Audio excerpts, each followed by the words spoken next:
8 April दैनंदिन ज्ञानेश्वरी अध्याय 10 विभूती योग. अलंकापुरी पुण्यभूमी पवित्रम तेथे नांदतो ज्ञान राजा सुपात्र. तया आठविता महापुण्यराशी नमस्कार माझा सद्गुरू श्री ज्ञानेश्वरांशी. ओवी क्रमांक 61-90. आम्ही येतुले याची कारणे तेची ते तुझसी बोलणे. परी असो हे अंतःकरणे अवधान देई. तरी एक एकेगा सुवर्म वाक्य माझे परम. जे अक्षरे लेऊनी परब्रह्म तुझ खेवासी आले. परी किरीटू तू माते नेनसी ना निरुते. तरी तो गाजो मी येथे ते विश्वची हे. न मे विदू सुरगना प्रभवम न महर्षय. अहमार्दी हृदेवाना महिर्षानाच सर्वश. एत वेद मुके जाहले मन पवन पांगुळले. राती विन मावळले रवी शशी जेथ.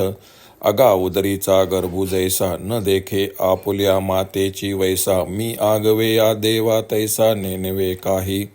आणि जळचरा उदधीचे मान मशका नोलांडवेची गगन. तेवी महर्षीचे ज्ञान न देखेची माते. मी कवन पाके तुला कवनाचा कै झाला. या निवृत्ती करिता बोला कल्प गेले. काजे महर्षी आणि या देवा एरा भूत जाता सर्वा. मी आधी म्हणून पांडवा अवघड जाता. उतरले उदक पर्वत वळगे. जरी झाड वाढत मुळी लागे. तरी मी या जालिनी जगे जानीची माते. का गाभवे वेन वटू गिवसवे. जरी तरंगी सागरू साठवे. का परमाणू माझी जाणवे भूगोलू हा. तरी मिया जालिया जीवा महर्षी अथवा देवा. माते जाणावया होवावा अवकाश गा. ऐसा ही जरी विपाये सांडूनी पुढील पाये. सर्वेंद्रियासी होये पाठी मोहराजो. प्रवर्तलाही वेगी बहुड देह सांडूनी मागिली कडे. महाभूतांची आचडे माथयावरी. यो माम जन्मनाधीच वेत्ती लोक महेश्वरम. असम्मूढ समर्तेषु सर्व पापे प्रमुच्यते. तेत राहुनी ठाई ठिके स्वप्रकाशे चोखे. अजत्व माझे देखे आपुलिया डोळा. मी आदिसी परू सकळ लोक महेश्वरू. ऐसिया माते जो नरो या परी जाणे. तो पाशाना माझी परिसू. जैसा रसा अंतु सिद्ध रसू. जैसा मनुष्य अंतु तो अंशू माझाची जाण. ते जालते ज्ञानाचे बिंब. तयाचे अवयव ते सुखाचे कोंब. एर माणूसपण ते भांब लौकिक भागो. अगा उचिता कापुरा माझी सापडला हिरा. वरी पडलिया नीरा न निगे केवी. तैसा मनुष्य लोका अंतू. तो जरी झाला प्राकृतू. तरी प्रकृती दोषाची मातू नेनेची की. तो आपसियेची सांडीजे पापी. जैसा जळत चंदनू सर्पी. तेवी माते जाणितो संकल्पी वर्जुनी घापे. तेची आमुते कैसे जाणीजे ऐसे कल्पे जरी चित्त तुझे. परी मी ऐसा हे माझे भाव एके. जे वेगळालिया भूती सारिखे होनी प्रकृती. विखुरले आहे ती त्रिजगती आगविये. बुद्धिर्ज्ञान सम्मोहम क्षमा सत्य दम शम.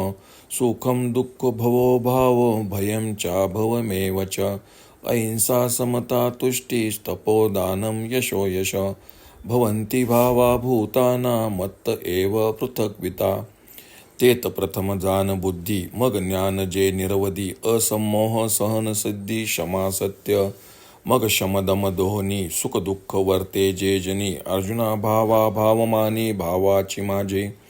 पय भय आणि निर्भयता अहिंसा आणि समता. तुष्टी तप पंडू सुता दान जेगा. अगा यश अपकीर्ती हे जे भाव सर्वत्र दिसती. ते मजची पासून होती भूताची आठाई. जैसी भूते आतिसिनानी तैसेची हेही वेगळाले मानी. एक उपजती माझ्या ज्ञानी एक नेनती माते. प्रकाश आणि कडवसे हे सूर्याची स्तव जैसे. प्रकाश उदय दिसे तम अस्तुसी.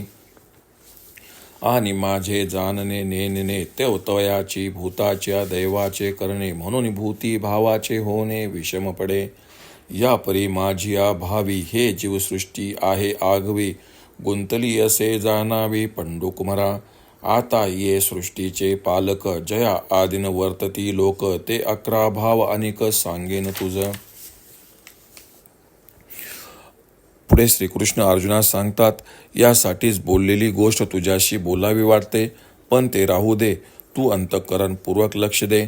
तरी एक ममज्ञ अर्जुना, आमचे श्रेष्ठ बोलणे एक. हे आमचे बोलणे म्हणजे ब्रह्मच अक्षरांचा अंगरखा घालून तुला आलिंगन देण्यास आले आहे. अर्जुना, मला तू खरोखरच जाणत नाहीस ना? जाणत नसलास तर सांगतो. येथे जो मी तुझ्यापुढे उभा आहे तो दिसते एवढा मर्यादित नसून मी म्हणजे हे विश्वच आहे. जिथे वेद मौन झाले, मन व प्राण यांची गती कुंठित झाली आणि रात्र नसताना सूर्यचंद्र मावळले, ते माझ्या स्वरूपाचे वर्णन करू शकत नाही. आईच्या पोटातील गर्भाला जसे आईचे वय कळत नाही, त्याप्रमाणे देवांना माझे स्वरूप कळत नाही.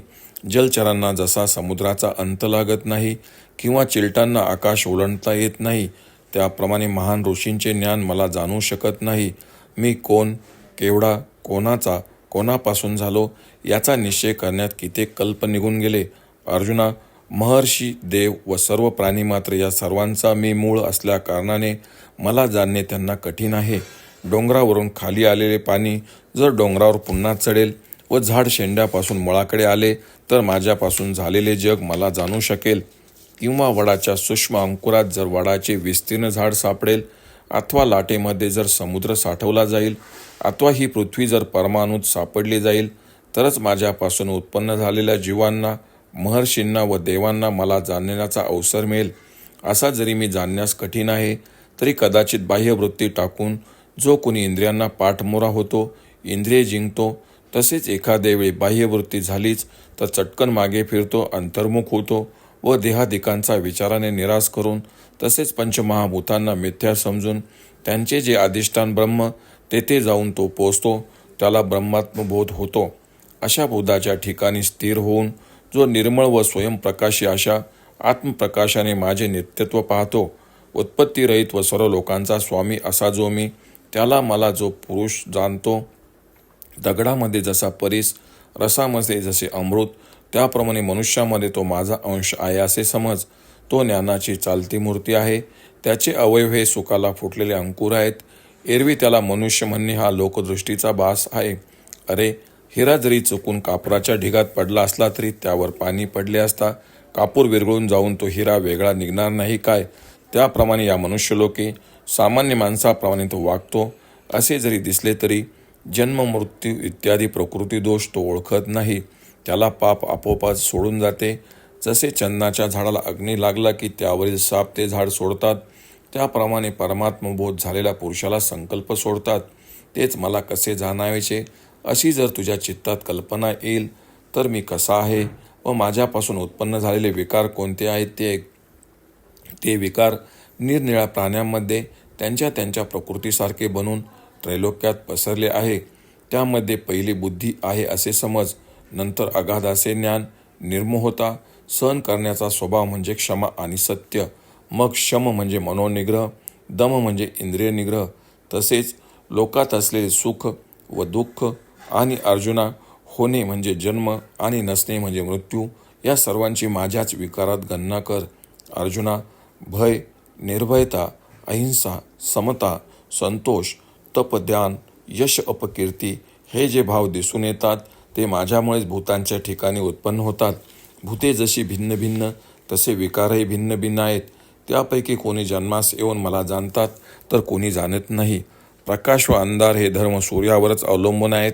त्यात सूर्योदय झाला म्हणजे प्रकाश व सूर्यास्त झाला म्हणजे अंधार.